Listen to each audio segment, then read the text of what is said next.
Bienvenidos a El Rayón, un podcast sobre arte contemporáneo donde hablamos con artistas para comprender nuestro tiempo. Yo soy Ana Luisa González y hoy vamos a conversar con Verónica Gerber Bisecchi, artista y escritora mexicana que explora los cruces entre la palabra y la imagen. Verónica ha publicado varios libros como Mudanza, La Compañía, Conjunto Vacío. Editó el libro de ensayos En una orilla brumosa, 5 rutas para repensar los futuros de las artes visuales y la literatura. Además, su obra visual se ha expuesto en museos en Europa y Latinoamérica. En este episodio, vamos a hablar de cómo desdibujar los límites entre las artes visuales y la literatura, sobre las transformaciones de la palabra y de los posibles futuros de las artes plásticas y visuales y el lenguaje.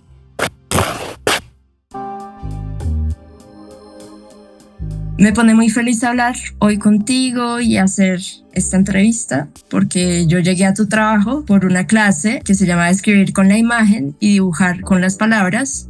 Luego fui a una presentación de uno de tus libros que me firmaste con una dedicatoria que decía: para Ana, esta mudanza para pensar las imágenes de la voz y la voz de las imágenes. Y desde ahí dije, bueno, quiero tener a Verónica en El Rayón, así que bienvenida. Muchísimas gracias. Igual estoy muy contenta de estar acá y de conversar contigo. Suena increíble esa clase.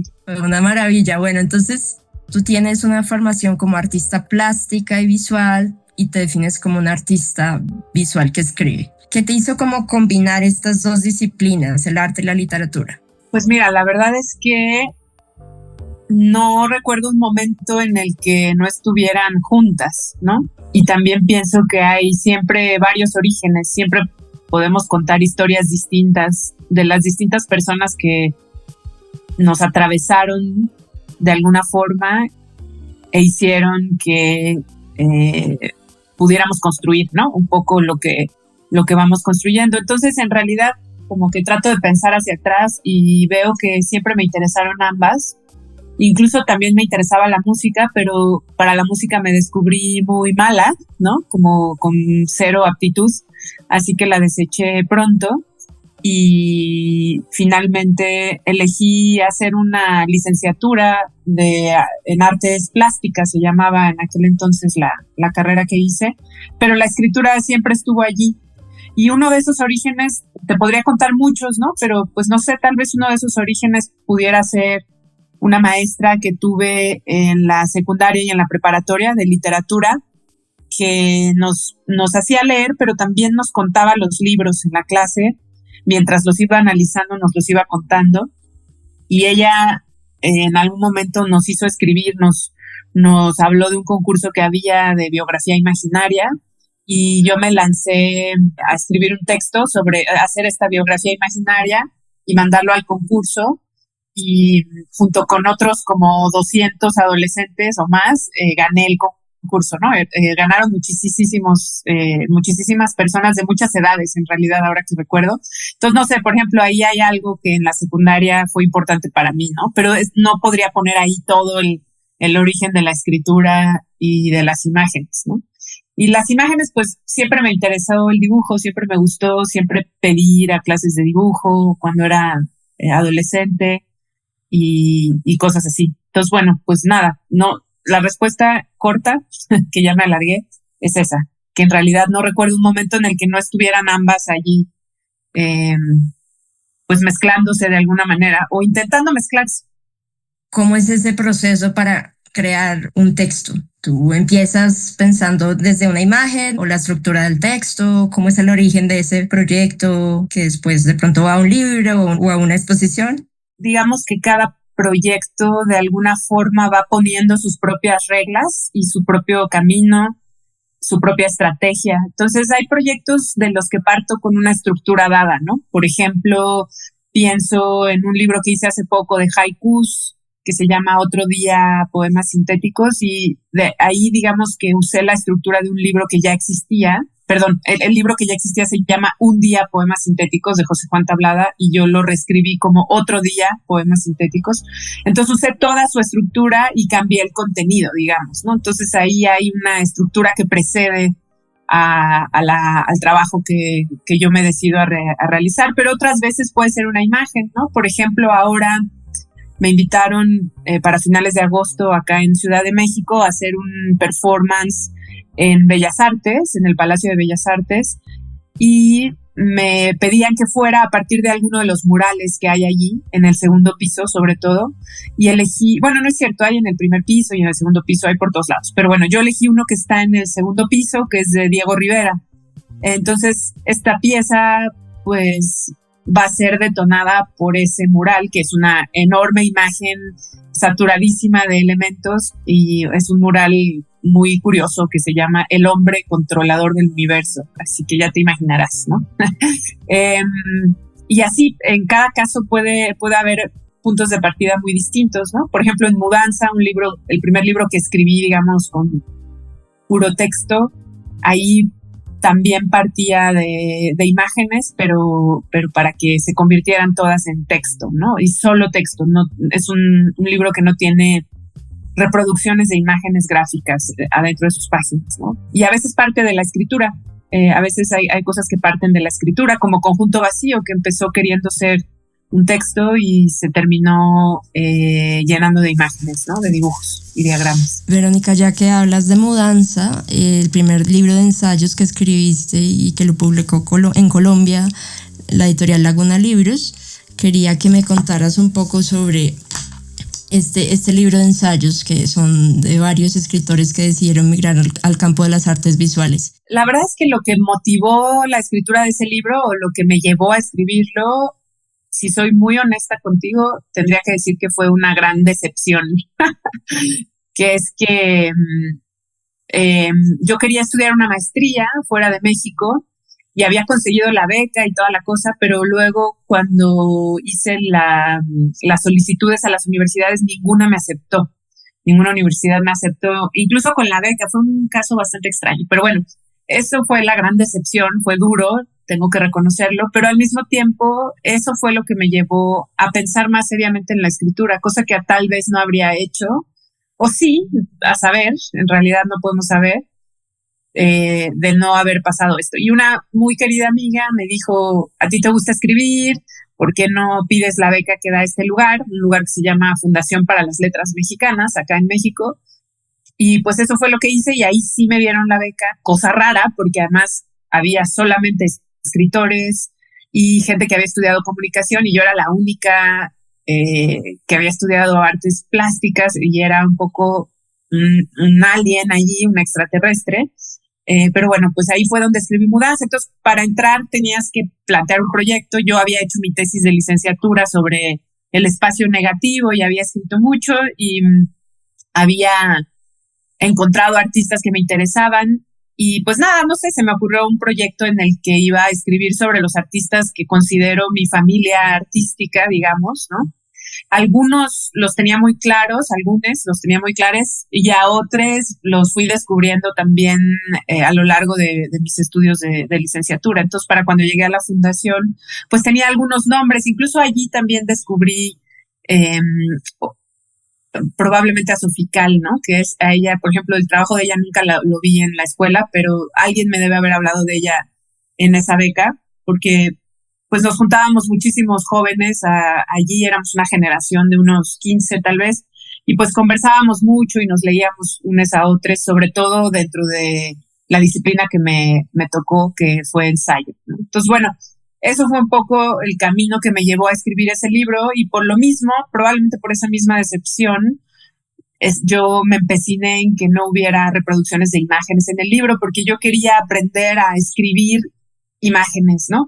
Y a convocarlas con texto nada más. Entonces, en el libro hay mucha éfrasis en un sentido, ¿no? Hay mucha descripción, para decirlo con otras palabras, hay mucha descripción de obras de arte y de imágenes, y ese fue algo que me importaba mucho aprender a hacer, y es un poco lo que hice ahí en ese libro.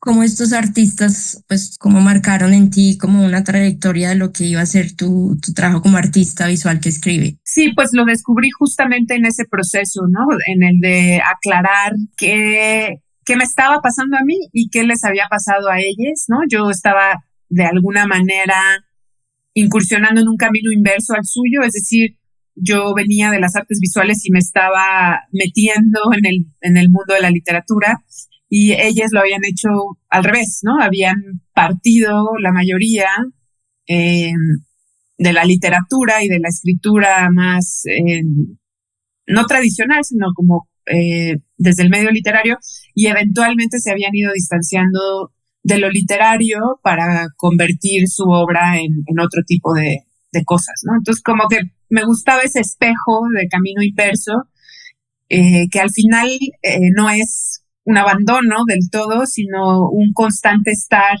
en un estado de transformación y de movimiento, me parece, ¿no? O sea, como me interesaba descubrir ese punto de quiebre, para decirlo de alguna manera, o ese pivote que les hacía convertir su escritura en algo visual y a mí viceversa, ¿no? Mi obra visual en escritura. Y pues eso, a lo largo de la escritura, descubrir que no es que pasas de un lado al otro y se acabó el lado anterior o el que dejaste atrás, para decirlo de alguna forma, sino que estás yendo y viniendo todo el tiempo en ese pivote, como rebotando allí, moviéndote, ¿no? Y eso fue lo que, digamos, lo que descubrí y lo que me permitió después de eso seguir desarrollando mi trabajo en relación a varios rebotes de ese, pues como de ese lugar, ¿no? De ese punto de quiebre, digamos. ¿Qué descubriste tú alrededor de como de la palabra y el lenguaje? ¿Cómo lo podías como llevar más allá del texto o cómo podrías transformarlo, como dices? Bueno, descubrí que se puede usar el cuerpo. Creo que el cuerpo es uno de los elementos más importantes que hay ahí en el libro, la forma en la que el cuerpo transforma la palabra en sonido o en imagen y viceversa. Pero creo que es algo que sigo buscando, ¿no? No creo haberlo resuelto y ahora trabajar desde esa resolución, sino en todo caso lo que vi es que había un montón de caminos posibles y que me entusiasmaba seguir muchos de esos caminos y tratar de organizarme para ir siguiéndolos, ¿no? La investigación de las relaciones, digamos, entre imágenes y palabras es algo que he venido haciendo, pues sí, en los últimos más de una década, no sé cuánto, no me voy a poner a contar ahorita, pero desde que hago una práctica artística, digamos, y sobre todo creo que lo que me interesa es seguir encontrando caminos distintos para explorar, ¿no? A veces repito algunos, por supuesto, porque tampoco se agotan, ¿no? Pero ir mapeando esos caminos es parte de lo que me interesa. El texto, la palabra también, desde el punto de vista como que ocupa un espacio, y yo cito una parte de tu libro que dice: el que escribe o dibuja interviene en un espacio, lo ocupa, lo invade. En ese sentido, ¿cómo más podemos transformar y llevar la palabra más allá del texto? Sí, justo ese pedazo del libro del que lees y que citas, en realidad es una parte en la que estoy haciendo una éfrasis o una descripción viva, ¿no? Sobre una pieza de Marcel Brotaers, que es un artista de los que están en el libro, y porque me llama la atención esta cosa de lo ocupa, lo invade, ¿no? Porque bueno, ocupar e invadir pues son palabras fuertes, ¿no? Para pensar y para situar críticamente. Y el libro de Marcel Brotaers es una especie de atlas, ¿no? Se llama La conquista del espacio, de hecho, el libro Atlas de los artistas y de los militares. Y lo que viene ahí son un montón de figuras abstractas que tienen abajo nombres de países.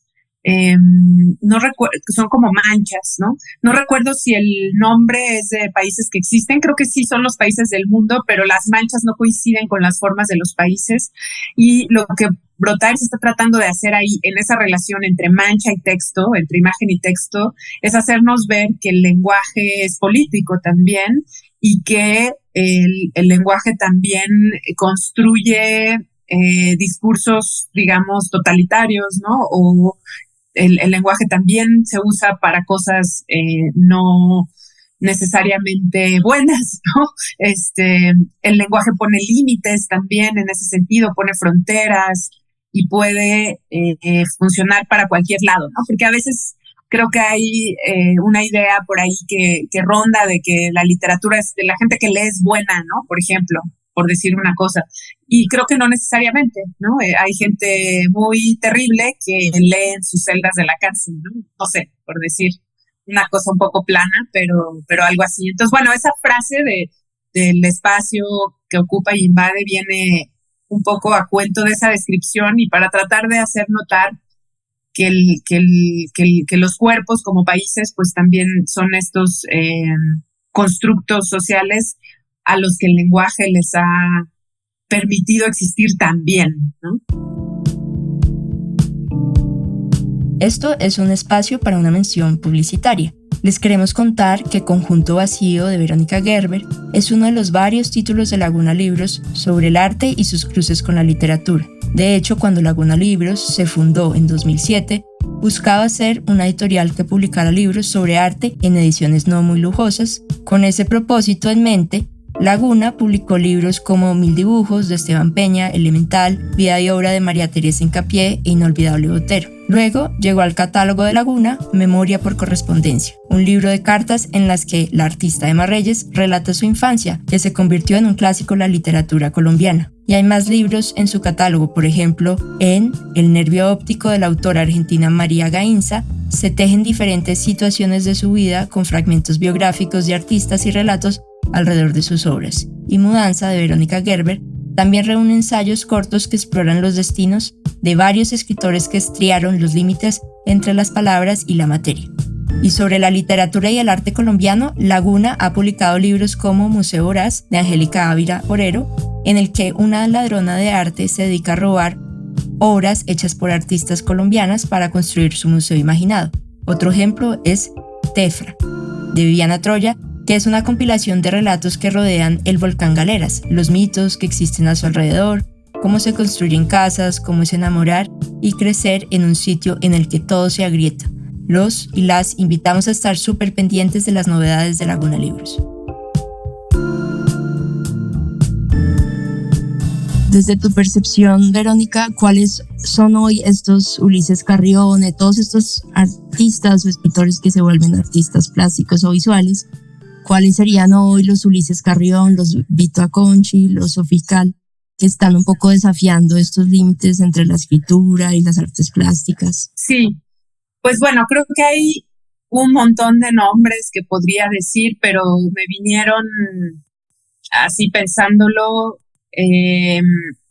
Por ejemplo, allá en Colombia, para mí alguien que está haciendo cosas interesantísimas en ese sentido, es Catalina Vargas, que tiene un proyecto editorial que se llama Cajón Desastre, y todo lo que ella publica ahí me parece que está justo en ese lugar, digamos, caligramático, ¿no? Y también, entre todas esas cosas que publica, su libro Limonada, por ejemplo, ¿no? Aunque ahí lo que hay es como una compañía entre dibujo y texto, es decir, no necesariamente están entremezclados. Creo que las cosas que dice, cómo las dice y cómo el texto toma lugar en la página, propone mucho en este sentido. Y bueno, en su editorial hay varios libros que a mí me parecen espectaculares. Por ejemplo, Las extraterrestres de Juliana Borrero. Me parece un libro que para cualquiera que está interesada en pensar el lenguaje desde otro lugar, pues me parece que hay que leerlo, ¿no? Creo que es un libro importantísimo. Lo mismo me gusta mucho, por ejemplo, un libro que ella misma también publicó allá, que se llama Tú y yo, una novelita rusa de Juan Cárdenas, que es un libro escrito con la estructura del meme Tú y yo, no sé, piénsalo, y es espectacular también. Además se hizo en una vieja imprenta bogotana, que ahora mismo no recuerdo el nombre, pero que está, que usa linotipia o tipos móviles, me parece que era linotipia. Después, por ejemplo, acabo de estar en Ecuador y conocí a una joven escritora artista que se llama Carolina Velasco y tiene un proyecto que se llama Recodo Press, y también están haciendo allí unas cosas bien interesantes que desde luego van mezclando imagen con texto de distintas maneras. Ahí también en la Feria de Ecuador descubrí una editorial chilena que también está haciendo unas cosas increíbles, que se llama Kikuyo.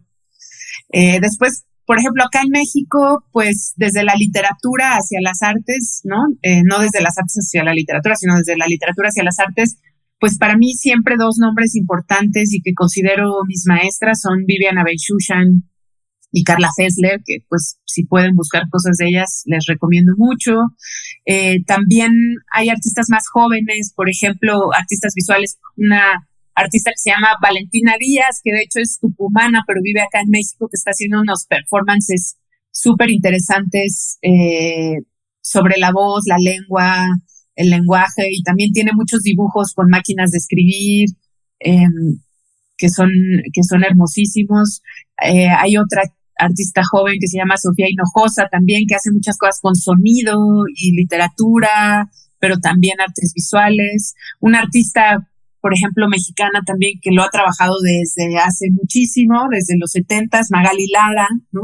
Siempre yendo y viniendo del dibujo al texto, y casi siempre el texto en conversación con alguien más, ¿no? Como una cita, como un ladrillo que ella va poniendo en sus dibujos, el texto, para ir recorriendo las abstracciones que dibuja.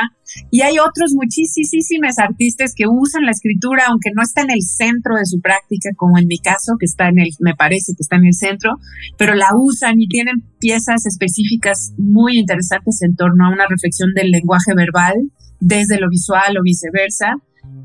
Pero, por ejemplo, alguien como Ana Gallardo, que es otra artista argentina que vive acá en México, muchas veces termina sosteniendo sus piezas con texto, ¿no? Con conferencias performáticas, con texto escarbado en la pared, con texto dibujado con grafito no es grafito, es más bien carboncillo. O una artista belga que me interesa mucho su trabajo también, que se llama Anna Torfs, que también escribe mucho y luego el texto no se ve en la obra, pero sí se siente esa estructura, vamos a decir, literaria, que está como condicionando el camino de las imágenes o la forma en que estas narran. En fin, podría seguir, pero creo que mejor ahí le paro. Todos estos nombres que nos botas pues nos inspirarán para próximos programas y temporadas. Muchas gracias. Y bueno, ahora sí querían empezar a hablar sobre otros de tus textos que, como dices tú, que es como la cita es como un ladrillo que vas poniendo para construir como un libro o algo más grande. Hay un libro que me gusta mucho, que es La Compañía, que tiene como varios elementos, ¿no? Como tiene imágenes, texto, fotografía, una adaptación de un cuento de ficción. Cuéntanos un poco cómo llegas a componer La Compañía con todos estos elementos, o sea, cómo haces el montaje de todo esto. Bueno, ahí por ejemplo ese proyecto empieza con una invitación a hacer una pieza para una bienal que se llama Bienal FEMSA, que bueno, no sé si se sepa por allá en Colombia, pero bueno, FEMSA es la embotelladora de Coca-Cola en México y es una empresa que ha saqueado agua durante muchísimo tiempo y pues era una invitación difícil, compleja, incómoda, que decidí aceptar para tratar de hacer algo con la invitación y con toda la contradicción irresoluble que eso significaba, porque digamos que hacer una crítica sobre la extracción con un presupuesto que viene de una empresa así, pues es algo muy criticable, me parece, ¿no? Y me pone en un lugar complejo e incómodo. Pero bueno, yo elegí hacer la pieza porque me interesaba el proyecto curatorial de quienes estaban llevando a cabo esa bienal, que eran Willy Kautz, Daniel Garza Usabiaga, y después también Eric Nava y Fernando Salcedo en Zacatecas, y era una bienal que se iba a llevar a cabo en Zacatecas. Así que este proyecto nació, a diferencia de los otros que te fui contando, el punto de partida fue más bien una zona de mi país, ¿no? Que es Zacatecas. Y estaba abierto a hacerlo de cualquier parte de Zacatecas, pero sí les interesaba mucho que la obra dialogara y que se situara con este lugar geográfico, digamos, ¿no? Y que de alguna manera lograra construir vasos comunicantes con ese lugar. Y pues nada, empecé a viajar y a investigar. Yo quería hacer algo sobre el agua porque, como te digo, pues FEMSA se dedica a acaparar agua básicamente para embotellar Coca-Cola, ¿no?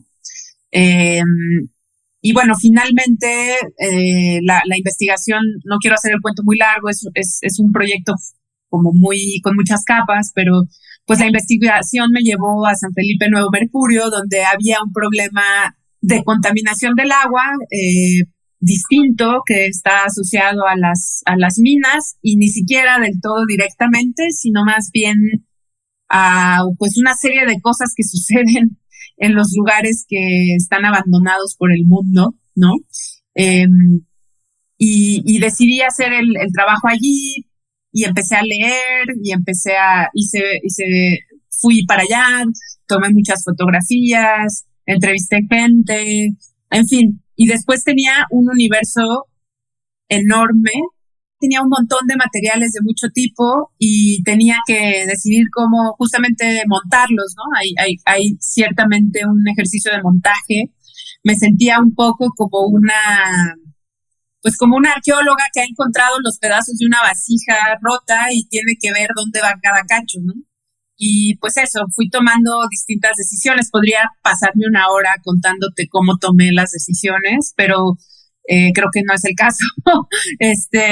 Pero eso, un poco me parecía, yo quería que estuviera un poco todo el material y que lo que fuera desapareciendo fuera mi voz. Al final, en la versión libro, porque la versión original es una instalación, y en la instalación pues tú entras y ahí está la pieza, y mi nombre en realidad solo está en una ficha o bien en la invitación a la exposición, pero en el libro pues mi nombre está en la portada, ¿no? Como me parecía que era difícil no ponerlo. Todavía no hemos llegado a ese punto en el que se puedan publicar libros sí se puede. A lo mejor tendría que empujar más para lograrlo. Pero bueno, nada, puse mi nombre en la portada, y pero en realidad yo creo que pocas cosas son mías en un sentido muy literal de la palabra, ¿no? Es decir, hay una reescritura de Amparo Dávila, hay pedazos de entrevistas, hay pedazos de tesis de minería, hay pedazos de artículos académicos, hay pedazos de notas periodísticas, hay pedazos de un montón de materiales, fotografías que me prestaron, otras que sí tomé yo, otras que tomó una alumna mía de algunas muestras de rocas que traje, en fin, ¿no? Entonces, pues eso, como armar una vasija, lo siento, como quien trata de hacer ese ejercicio de ir uniendo los fragmentos con un poquito de barro, ¿no? O los japoneses lo hacen con oro, ¿no? Y ver cómo era la forma original, algo así. Bueno, Verónica, tú hablas como de desaparecer la voz. A mí me llama la atención, justamente es porque pues es como desaparecer la autoría, y en el arte, en la literatura, siempre hacemos todo lo contrario. Entonces, cuéntame cuáles son las implicaciones de desaparecer la voz, y por qué en esta hibridación entre arte y literatura pues podemos hacerlo o nos sentimos más cómodos. ¿Cuál es tu visión alrededor de eso? Es otra de las contradicciones en las que estoy enraizada de alguna manera, buscando deshacer la propiedad privada de la voz, ¿no? Y de la voz en forma de imagen o en forma de texto. Y deshacerla tiene que ver con, por ejemplo, gestos que a lo mejor pueden parecer pequeños, pero escribir con otros es un gesto para empezar a deshacer esa autoría, pero siempre hay pasos en falso, ¿no? Como tu nombre en la portada, ¿no? Por ejemplo. Pero me interesa por eso, porque creo que la voz, eso que llamamos voz propia, que claro que tenemos una voz propia, no deja de estar construida de las voces de otros, ¿no? Y soy muy consciente de que cualquier cosa que yo hago, que escribo o que pienso, en realidad es producto de ir mezclando lo que voy viendo, leyendo, viviendo, conversando, experimentando, etcétera, ¿no? Entonces, un poco como dice otra escritora mexicana que admiro mucho, que se llama Sara Uribe, ella dice que ya no puede concebir escribir sin escribir con otros. Y a veces escribir con otros es eso, traer esos ladrillitos, esas citas, y hacerlas patentes, ¿no? Porque hay quienes todos escribimos con otras voces, pero la diferencia fundamental, creo, para empezar a desdibujar esa propiedad privada, es hacer patente de dónde vienen esas voces, ¿no? Y transparentar, o al menos es lo que yo intento hacer, transparentar todos los materiales y no hacer el juego del mago y hacer parecer que lo que escribiste se te ocurrió todo a ti, ¿no? Una cosa así. Es una postura que he decidido tomar, ¿no? Y un poco es lo que he intentado hacer desde hace mucho tiempo con el trabajo que hago. Y va por ahí, pero también va por otros lados. Por ejemplo, hay un libro que me tocó editar y prologar que se llama En una orilla brumosa, en el que hay un texto de Yasna Yelena Gilad-Gil, que para mí es como una luz en el camino para entender muchas cosas, y ella en ese texto, que es sobre el futuro de la literatura y de las artes plásticas, propone también un arte sin nombre, ¿no? Sin autor, sin autoría, pero no porque unes van a seguir haciéndolo y otros no, sino porque el arte es una creación comunitaria, ¿no? Desde como ella imagina el futuro con las características que ella tiene, ¿no? Que es que ella pues es una pensadora, una lingüista y escritora mije, de la Sierra Mije en Oaxaca, ¿no? Algo así. Bueno, hablemos de los futuros posibles de la escritura y su relación con las artes visuales, un poco ya que mencionas este libro. Cuéntanos desde tu percepción, después de hacer como esta selección de autores que escriben sobre el futuro de estas dos disciplinas. Cuando yo recibí los textos, algunos textos son por encargo y otros fueron textos que fuimos encontrando, que ya estaban publicados de distintas épocas y de distintos lugares del mundo. Y cuando los tuve todos juntos, quise tratar de encontrar qué tenían en común esos textos y era porque tenía que escribir el prólogo, ¿no? Y me imponía mucho esa labor de hacer un prólogo para una antología que intentaba pensar rutas posibles, ¿no? Para el futuro de la literatura y de las artes visuales. Y finalmente, pues encontré muchas cosas muy diferentes, ¿no? Como todo, y algunas cosas en común que me permitieron construir 5 rutas, que ese es el subtítulo del libro, es ese, 5 rutas para repensar, me parece, el futuro de las artes visuales y la literatura. Y esas 5 rutas no es, digamos, puse algunos de los textos en cada ruta, pero no porque esos textos solamente exploren esa ruta, sino porque es, digamos, la ruta de más peso en su texto, pero en general me parecía que todos los textos de alguna u otra manera estaban dialogando con al menos 2 o 3 más de las rutas.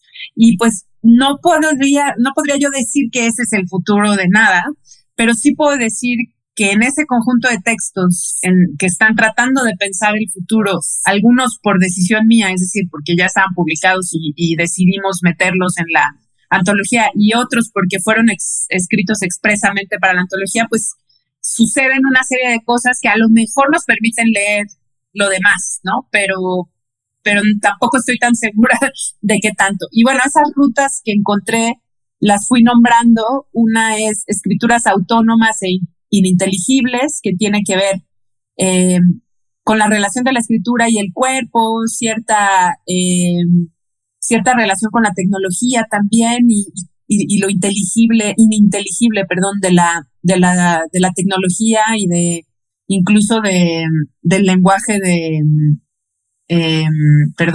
para programar, ¿no? Hay otra que se llama escrituras no humanas, que serían un poco las que podemos aprender pues de seres no humanos, como en el caso del libro pues hay un texto sobre ballenas, por ejemplo, un artista que intenta conversar con ballenas, y un escritor que cuenta la historia de un hombre que quiere enseñarles inglés a una serie de bichitos microscópicos, ¿no? Luego las escrituras migrantes, porque bueno, con la crisis climática, la migración se ha vuelto una de las situaciones centrales, digo, ya lo era también por muchas otras razones, ¿no? Por guerra o por dictaduras, etcétera, pero la situación climática también está moviendo de lugar a mucha gente, y hay algo de ese movimiento, de ese migrar, de ese dejar un lugar y de notar la transformación que va haciendo, que va sucediendo en el mundo, tan drástica y terrible, pues es otra de las cosas que me parece que aparecen mucho en en este pensar el futuro. Luego, escrituras antónimas, que antónimo es como, está planteado como contra el nombre propio, y es un poco lo que ya hablábamos hace un momento, ¿no? Las escrituras que cuestionan la autoría y la propiedad privada, ¿no? Básicamente. Y luego las escrituras desenterradas, que son un poco las que van hacia el archivo, pero también las que literalmente van bajo la tierra o que intentan quitar ciertas capas. A veces hemos leído tantas veces la misma cosa y la hemos llenado tanto de capas o de la misma capa, ¿no? Como esta forma unívoca de contar la historia y de hacer grandes monumentos de la historia, que es necesario desenterrar nuevamente esa historia para ver otras posibilidades de contarla, que no tienen que ser esa historia unívoca y monumental, ¿no? Sino como ir por ahí hay un texto que propone ir al escombro y desde el escombro repensar, ¿no? Entonces, bueno, eso es lo que yo vi en estos textos y que me parece que puede ser interesante buscar en otros libros y en otras cosas, y bueno, pues eso he notado que sí hay en otras búsquedas un poco de esto, pero bueno, como te digo, no soy una teórica de la literatura en absoluto, solo intenté hacer ese ejercicio y eso fue lo que resultó. Ya para terminar, tú hablas de como varias aproximaciones de mirar el futuro de las artes plásticas o visuales y la literatura, pero ¿por qué le dirías hoy en día de pronto a un escritor por qué debería salirse de la literatura, cancelarla, cuestionar un poco el formato del libro, combinar más disciplinas? ¿O por qué le dirías a un artista que también empiece a desdibujar un poco los límites del arte visual? Hará lo que mejor le parezca, pero sí sería una sugerencia que haría, porque me parece que es muy claro que las cosas como las hemos hecho hasta ahora no funcionan del todo, y pienso que hay que buscar caminos que nos permitan pues repensar el mundo, ¿no? Y las formas en las que podemos habitarlo de una manera más equilibrada o, no sé, corresponsable. Y para mí, el lenguaje verbal y visual, ¿no? Que son muy fuertes, muy hegemónicos en nuestras sociedades occidentales, al menos, ¿no? Me parece que, bueno, no me parece, sino se ha dicho mucho que configuran la manera en la que pensamos. No es banal cambiar el lenguaje, no es tan banal como parece usar la E para hablar, por ejemplo, ¿no? Digamos, no estoy de acuerdo con quienes piensan así, porque definitivamente es una licencia poética, ¿no? Que te permite repensar el mundo de otra forma, pensar dos veces antes de hablar lo que vas a decir y a quién le estás hablando y qué estás reconociendo cuando hablas y qué estás negando cuando hablas, ¿no? Entonces, el lenguaje creo que va mucho más allá de lo que nos parece, ¿no? No son palabras y ya. Ese ejercicio mental de usar la E, en mi caso, es importante por ese reconocimiento que creo que tengo que hacer del mundo que me rodea, ¿no? Ese respeto a todas las cosas que me rodean. Y pues eso, jugar con el lenguaje en el sentido de llevarlo a sus límites, de desdibujar sus relaciones, de repensar las palabras, inventar otras incluso, intentar ir a sus límites aunque sea imposible, o esa utopía imposible de mirar desde fuera, ¿no? Como mirar desde fuera del lenguaje, como si hubiera otras maneras de pensar que no sabemos que existen y que a lo mejor nos ayudan a entender el presente y procurar un futuro distinto al que parece que se nos avecina, ¿no? Entonces eso, yo trabajo con el lenguaje y desde ahí es desde donde puedo colaborar mínimamente, y creo que seguir haciendo lo que se ha hecho antes durante el XIX e incluso todo el siglo XX, o no todo, pero buena parte, pues no necesariamente nos va a llevar a encontrar esos caminos distintos para el futuro, aunque mucho, por supuesto, se lo debemos a todo ese camino también, ¿no? Desde luego, no podría negarlo, pero por eso desenterrar, por eso migrar, o pensar las consecuencias de la migración, sobre todo, ¿no? Las fatales consecuencias de la migración forzada y de otros tipos, en fin, ¿no? Todo lo que te decía antes, el ir contra la autoría, pensar la ininteligibilidad del lenguaje, lo que no podemos ver del lenguaje, lo que no podemos decir, cómo podemos decirlo, cómo podemos pensar de otra manera, y el lenguaje no humano que hemos ignorado durante mucho tiempo, no todo mundo, por supuesto, pero muchas personas sí, ¿no? Y volver a voltear hacia lo no humano es una de las labores más importantes de ese trabajo con el lenguaje, ¿no? Algo así.